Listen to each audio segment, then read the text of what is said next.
Santa Monica Bay.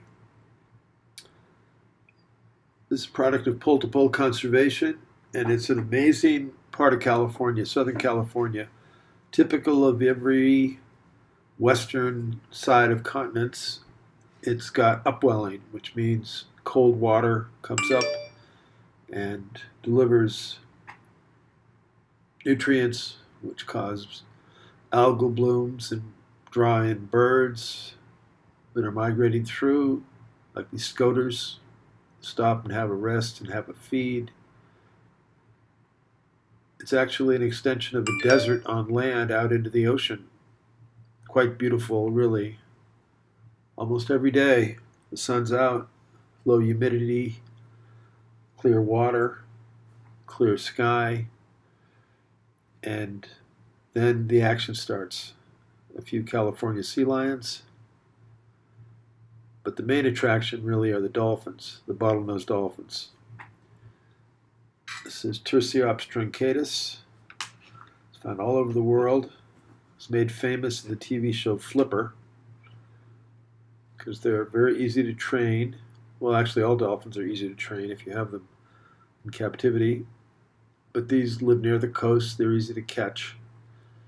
And they're very social animals, highly social, like all dolphins. They have a very large cerebral cortex, which is probably used for pattern recognition because they've got all the echolocation going on and they've got signals they've got to process. And then, of course, reproduction is always popular with most animals. And out here, we see mothers and calves, and we even see nursing. Right here, you're going to see a little calf tuck under his mother, and he's poking at her mammary glands. And pretty soon, she's going to eject some milk. Now we're going to see something kind of special here. Look at that mother and calf off to the left. I'm going to zoom in, and I think it's nursing right now. Now we're going to see either milk or poo in the water. See that stream that just came out the back?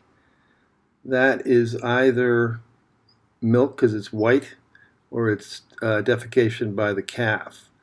Of course, the mothers need food.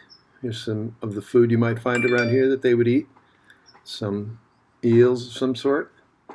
And all this happens right along the California coast where we live. And you've got surfers.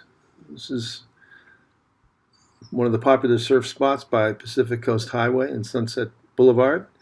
And everything you just saw is filmed right in the same vicinity, coexisting, with people's use of the ocean. Now, something really interesting happened just last week, and I was filming out here, and lo and behold, I saw the thing that generally brings terror into people's lives. That is sharks, and not only was it sharks, but it was great white sharks. And I was stunned. At first I saw one just outside the surf line here, and before long I kept looking, and there were more than one. I'll show you here what they looked like. You can just see here to the left there's a shark, and there's a shark to the right, just underwater. They're kind of vague, but they're there. Now there's three. See them? Now we're close up on another one. Now we'll come down, and they were heading from north to south. What are they looking for? They're looking for food.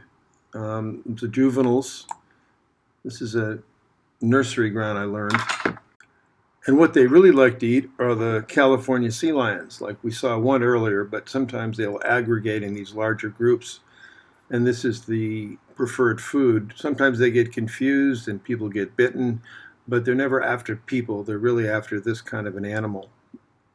The shark attacks and the deaths for people are always accidental.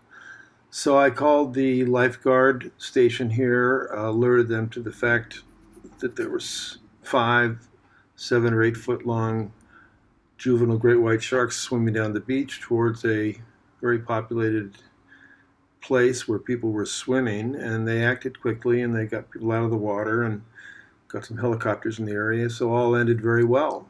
And this is kind of a day in the life of Santa Monica Bay, a very rich area. Again, it's rich because of the upwelling, and it's a beautiful part of our ocean. And I'd like to end this by showing you some pictures of bat rays. These are California bat rays. They're known as kind of cow-nosed rays in the Atlantic, but here they're called bat rays, and they feed on the bottom mostly. Here they're at the surface swimming somewhere. I noticed they're in kind of a bird formation. Here's a close-up. They're really gorgeous animals. They swim through the water like flapping their pectoral flippers like a bird almost. Really gorgeous. Shows you what mystery and wonderful animals are out there.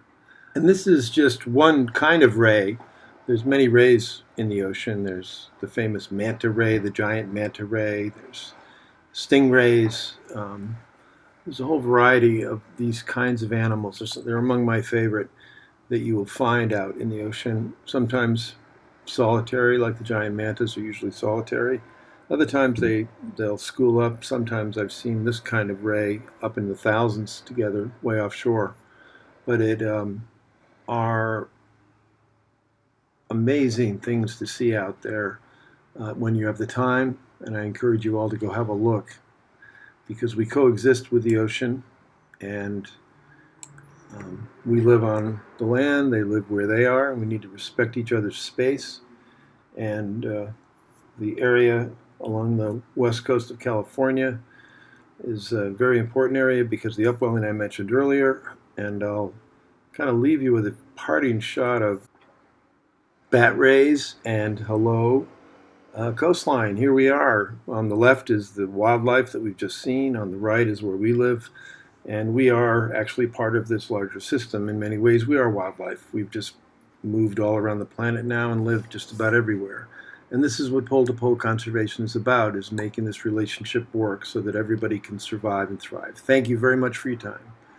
And we look forward to communicating with you further. And please contact us with any questions you may have or any ideas you may have. Thank you very much.